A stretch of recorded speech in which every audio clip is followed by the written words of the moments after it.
ओम शांति। 16 जुलाई 2024। बाबा के महावाक्य। मीठे बच्चे, ड्रामा की यथार्थ नॉलेज से ही तुम अचल, अडोल और एकरस रह सकते हो। माया के तूफान तुम्हें हिला नहीं सकते। प्रश्न: देवताओं का मुख्य एक कौन सा गुण तुम बच्चों में सदा दिखाई देना चाहिए? उत्तर: हर्षित रहना। देवताओं को सदा मुस्कुराते हुए हर्षित दिखाते हैं, ऐसे तुम बच्चों को भी सदा हर्षित रहना है। कोई भी बात हो, मुस्कुराते रहो। कभी भी उदासी या गुस्सा नहीं आना चाहिए। जैसे बाप तुम्हें राइट और रॉन्ग की समझानी देते हैं, कभी गुस्सा नहीं करते, उदास नहीं होते। ऐसे तुम बच्चों को भी उदास नहीं होना है। ओम शांति। बेहद के बच्चों को बेहद का बाप समझाते हैं। लौकिक बाप तो ऐसे नहीं कहेंगे। उनके तो करके 5-7 बच्चे होंगे। यह तो जो सभी आत्माएं हैं, आपस में ब्रदर्स हैं, उन सबका जरूर बाप होगा। कहते भी हैं हम सब भाई भाई हैं। सबके लिए कहते हैं, जो भी आएंगे उनके लिए कहेंगे हम भाई भाई हैं। ड्रामा में तो सभी बांधे हुए हैं, जिसको कोई नहीं जानते। यह न जानना भी ड्रामा में नोंद है। जो बाप ही आकर सुनाते हैं, कथाएं आदि जब बैठ सुनाते हैं, तो कहते हैं परम पिता परमात्माय नमः। अब वह कौन है यह जानते नहीं। कहते हैं ब्रह्मा देवता, विष्णु देवता, शंकर देवता, परंतु समझ से नहीं कहते हैं। ब्रह्मा को वास्तव में देवता नहीं कहेंगे। देवता विष्णु को कहा जाता है। ब्रह्मा का किसको भी पता नहीं है। विष्णु देवता ठीक है। शंकर का तो कुछ भी पाठ है नहीं। उनकी बायोग्राफी नहीं है। शिव बाबा की तो बायोग्राफी है। वह आते ही हैं पतितों को पावन बनाने, नई दुनिया स्थापन करने। अभी एक आदि सनातन देवी देवता धर्म की स्थापना और सब धर्मों का विनाश होता है। सभी कहाँ जाते हैं? शांति धाम। शरीर तो सबके विनाश होने हैं। नई दुनिया में होंगे ही सिर्फ तुम। जो भी मुख्य धर्म है उनको तुम जानते हो। सबके तो नाम ले नहीं सकेंगे। छोटी छोटी टालियां तो बहुत हैं। पहले पहले है डीटीज्म, फिर इस्लामी। यह बातें सिवाय तुम बच्चों के और कोई की बुद्धि में नहीं है। अभी वह आदि सनातन देवी देवता धर्म प्राय लोप है। इसलिए बैनियन ट्री का मिसाल देते हैं। सारा झाड़ खड़ा है, फाउंडेशन है नहीं। सबसे बड़ी आयु इस बैनियन ट्री की होती है। तो इसमें सबसे बड़ी आयु है आदि सनातन देवी देवता धर्म की। वह जब प्राय लोप हो, तब तो बाप आकर कहे कि अभी एक धर्म की स्थापना और अनेक धर्मों का विनाश होना है। इसलिए त्रिमूर्ति भी बनाया है, परंतु अर्थ नहीं समझते हैं। तुम बच्चे जानते हो, ऊंच ते ऊंच भगवान है, फिर ब्रह्मा विष्णु शंकर। फिर सृष्टि पर आते हैं तो देवी देवताओं के सिवाय और कोई धर्म है नहीं। भक्ति मार्ग की भी ड्रामा में नोंद है। पहले शिव की भक्ति करते, फिर देवताओं की। भारत की ही तो बात है। बाकी तो समझते हैं हमारा धर्म, मठ, पंथ कब स्थापन होता है। जैसे आर्य लोग कहते हैं हम बहुत पुराने हैं। वास्तव में सबसे पुराना तो है ही आदि सनातन देवी देवता धर्म। तुम जब जाड़ पर समझाते हो तो खुद भी समझ लेंगे कि हमारा धर्म फलाने समय पर आएगा। सबको जो अनादि अविनाशी पाठ मिला हुआ है सो बचाना है। इसमें कोई का दोष व भूल नहीं कह सकते हैं। यह तो सिर्फ समझाया जाता है पाप आत्मा क्यों बने हैं।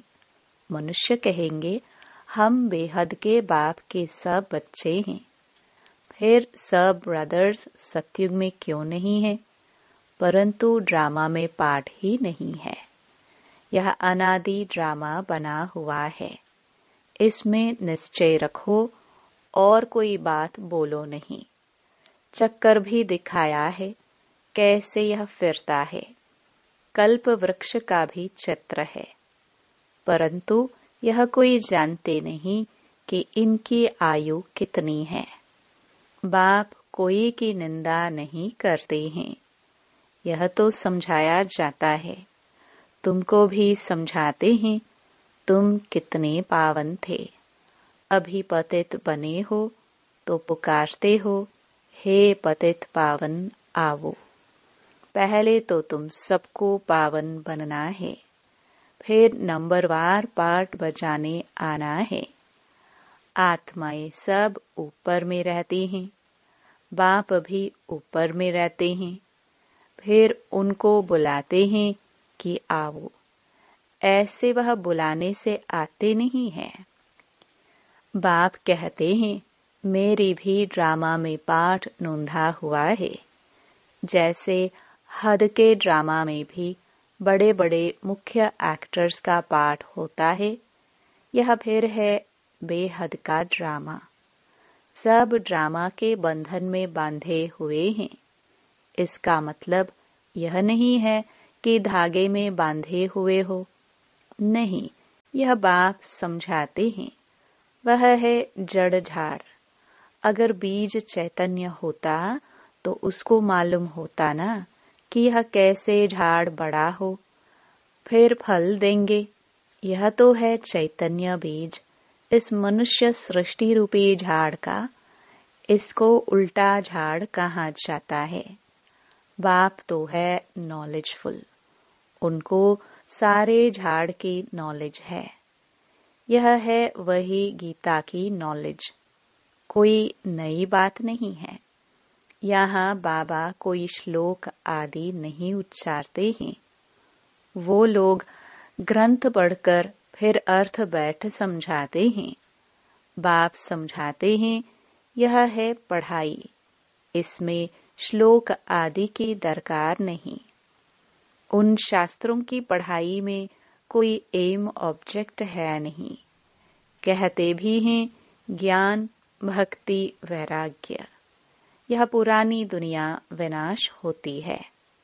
सन्यासियों का है हद का वैराग्य, तुम्हारा है बेहद का वैराग्य। शंकराचार्य आते हैं तब वह बैठ सिखलाते हैं घर बार से वैराग्य। वह भी शुरू में शास्त्र आदि नहीं सिखाते। जब बहुत वृद्धि होती जाती है तब शास्त्र बनाने शुरू करते हैं। पहले पहले तो धर्म स्थापन करने वाला एक ही होता है, फिर आहिस्ते आहिस्ते वृद्धि को पाते हैं। यह भी समझना है सृष्टि में पहले पहले कौन सा धर्म था। अभी तो अनेक धर्म हैं।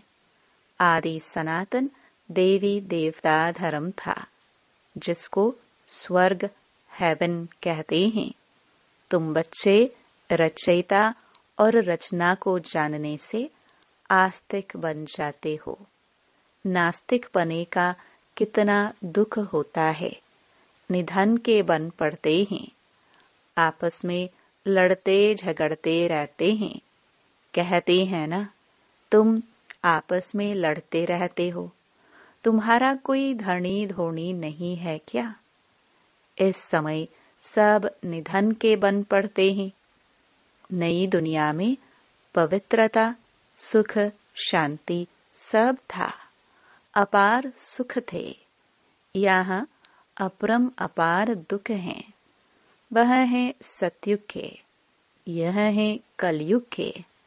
अभी तुम्हारा है पुरुषोत्तम संगम युग। यह पुरुषोत्तम संगम युग एक ही होता है। सतयुग त्रेता के संगम को पुरुषोत्तम नहीं कहेंगे। यहाँ है असुर, वहाँ है देवताएं। तुम जानते हो, यह रावण राज्य है। रावण के ऊपर गधे का शीश दिखाते हैं। गधे को कितना भी साफ कर उस पर कपड़े रखो, गधा फिर भी मिट्टी में लेटकर कपड़े खराब कर देगा। बाप तुम्हारे कपड़े साफ गुलगुल बनाते हैं, फिर रावण राज्य में लिथड़कर अपवित्र बन जाते हो। आत्मा और शरीर दोनों अपवित्र बन जाते हैं। बाप कहते हैं, तुमने सारा श्रृंगार गवा दिया। बाप को पतित पावन कहते हैं। तुम भरी सभा में कह सकते हो कि हम गोल्डन एज में कितने श्रृंगारे हुए थे, कितना फर्स्ट क्लास राज्य भाग्य था। फिर माया रूपी धूल में लिथड़कर मैले हो गए।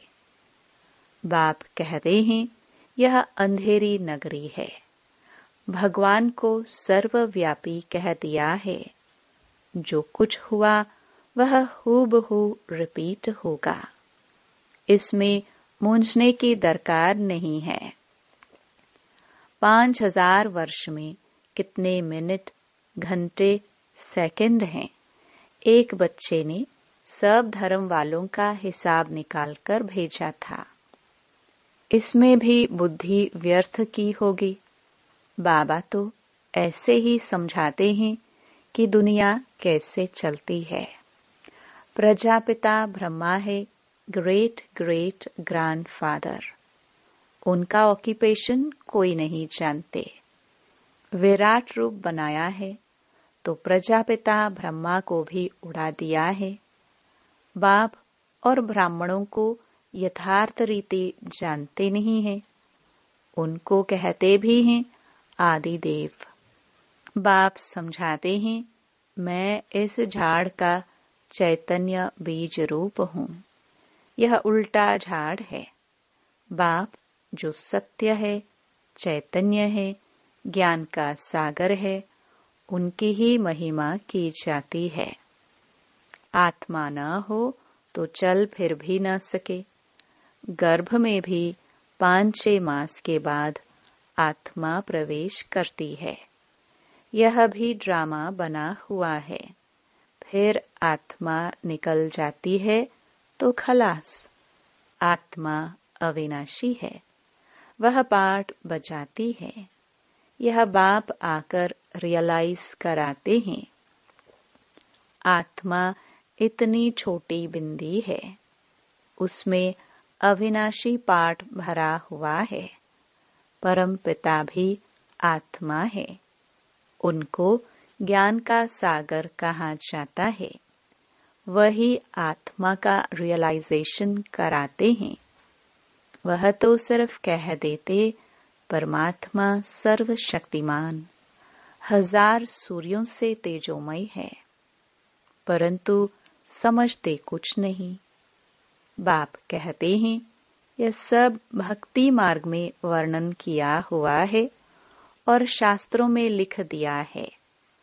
अर्जुन को साक्षात्कार हुआ तो कहा, मैं इतना तेज सहन नहीं कर सकता हूँ। तो वह बात मनुष्यों की बुद्धि में बैठी हुई है। इतना तेजोमय किसके अंदर प्रवेश करे तो फट जाए। ज्ञान तो नहीं है ना, तो समझते हैं परमात्मा तो 1000 सूर्यों से तेजोमय है, हमको उनका साक्षात्कार चाहिए। भक्ति की भावना बैठी हुई है तो उनको वह साक्षात्कार भी होता है। शुरू शुरू में तुम्हारे पास भी ऐसे बहुत साक्षात्कार करते थे, आंखें लाल हो जाती थी। साक्षात्कार किया, फिर आज वह कहाँ है? वह सभी हैं भक्ति मार्ग की बातें। तो यह सब बाप समझाते हैं, इसमें ग्लानि की कोई बात नहीं है। बच्चों को सदैव हर्षित रहना है। यह तो ड्रामा बना हुआ है। मुझे इतनी गालियां देते हैं, फिर मैं क्या करता हूँ? गुस्सा आता है क्या? समझता हूँ ड्रामानुसार यह सब भक्ति मार्ग में फंसे हुए हैं। नाराज होने की बात ही नहीं है। ड्रामा ऐसा बना हुआ है, प्यार से समझानी देनी होती है। बेचारे अज्ञान अंधेरे में पड़े हैं, नहीं समझते हैं तो तरस भी पड़ता है। सदैव मुस्कुराते रहना चाहिए। यह बेचारे स्वर्ग के द्वारे आ नहीं सकेंगे। यह सब शांति धाम में जाने वाले हैं। सब चाहते भी शांति ही हैं।